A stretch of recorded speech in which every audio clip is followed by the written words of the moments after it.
Ini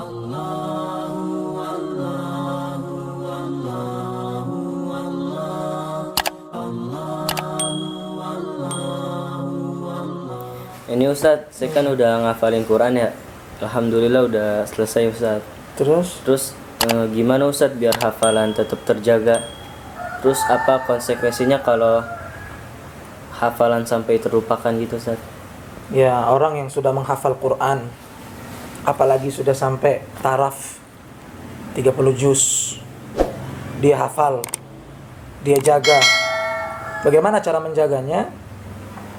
Cara menjaga Quran yang sudah kita hafal itu ya dengan cara menjaga hati, menjaga mata, kemudian menjaga lisan, menjaga telinga, dan menjaga kaki.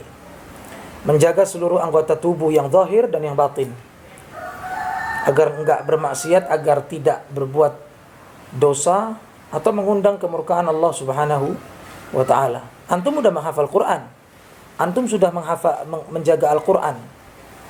Hindari, jauhi apa-apa yang Allah benci, terutama kemaksiatan. Maksiat itu zahir dan batin, ya kan? Ada seorang imam yang kita kenal, namanya Imam Asy-Syafi'i, Muhammad bin Idris Asy-Syafi'i. Beliau pernah berkata, syakautu ila waqi'i an su'i hifdhi. Syakautu ila waqi' an su'i hifdhi. Aku pernah mengadukan kepada guruku Imam Waqi' tentang jeleknya hafalanku. Wa qala li Waqi' utrukul ma'asi. Berwasiatlah guruku Imam Waqi' kepadaku, tinggalkan maksiat. Antum harus tahu, Imam Syafi'i itu kalau hafal, dia umur 7 tahun dah hafal Quran, ya kan?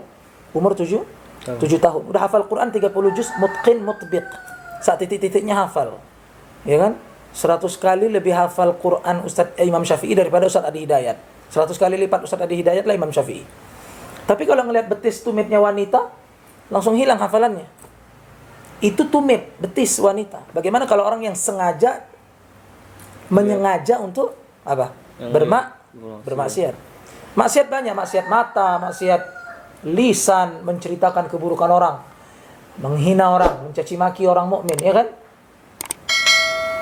Mengeluarkan kata-kata kotor yang Allah Subhanahu wa taala enggak suka. Jangan sampai penghafal Quran begitu. Ada kitab bagus judulnya At-Tibyan, ya kan? Buku tentang ada para penghafal Quran. Luar biasa. Itu yang pertama dari pertanyaan antum yang ana bisa jawab, akhi Bian. Jangan sampai kita ini terjerumus dalam dosa, terjerumus dalam maksiat. Kalaupun terjerumus dalam dosa, ya namanya manusia pasti berdosa kan? Namanya manusia, kullu bani Adam khata' wa inna khairul khata'in at-tawwabun. Kalau seandainya kita, antum betul-betul terjerumus dalam dosa, orang beriman cirinya apa? Ahli surga cirinya apa? Ciri-ciri ahli surga yang dia terjatuh dalam kesalahan, dia langsung bertaubat kepada Allah. Ya, kata Allah dalam Quran, ya ayyuhalladzina amanu tubu ilallahi taubatan nasuha. Hai orang-orang yang beriman, taubatlah kalian. Pergilah kepada taubat kepada Allah, tapi taubatan nasuha, dengan taubat yang sebenar-benarnya. Aku akan kasih 2 kepada kalian. Kalau terjerumus dalam dosa kemudian kalian taubat nasuha, aku berikan 2. Asa rabbukum an yukaffira ankum sayyiatikum. Pertama, aku akan hapuskan dosa itu. Ya kan? Yang kedua, antum baca ayatnya. Wa yudkhilakum jannat. Terus? Wa yudkhilakum jannatin tajri min tahtihal anhar. Yang kedua, aku akan masukkan kamu ke dalam surga jannahku yang di bawahnya mengalir sungai-sungai. Itu faedah Orang yang ganjaran bagi orang yang bertaubat. Kalau kita terjerumus dalam dosa nih. Karena kalau antum bermaksiat, hilang hafalan antum.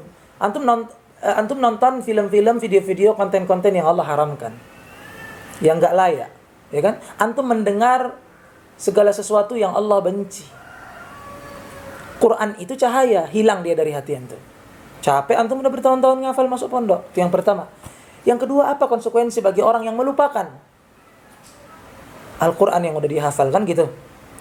Syekh Muhammad bin Saleh Al-Utsaimin dalam kitabnya Kitabul Ilmi, beliau mengatakan orang yang menghafal Quran kemudian melupakan yang enggak murojaah, dia berdosa. Dia berdosa. Maka kalau udah berani menghafal Quran, usahakan tetap dijaga. Bagaimana cara menjaganya?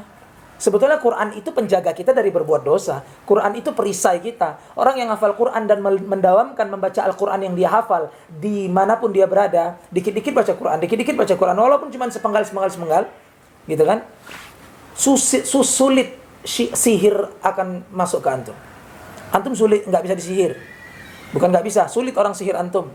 Pandangan ain, pandangan kebencian orang mau kirim santet segala macam, ya kan? Karena ada Quran di dalam jasad antum.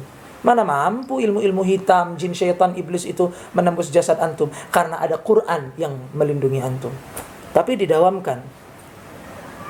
Dan manusia yang terbaik adalah orang yang menghafal Quran dan mengamalkannya. Bukan sekedar menghafal, tapi juga mengamalkan isinya. Ada lagi pertanyaan? Udah, Ustaz. Apa tuh? Ustaz senang nih ditanya. Fadhal. Udah, Ustaz, cukup itu aja. Cukup, Masya Allah. Ya, semoga Allah Subhanahu Wa Taala memasukkan kita dalam golongan orang-orang yang menghafal Quran dan mengamalkannya. Amin. Amin ya Rabbal Alamin.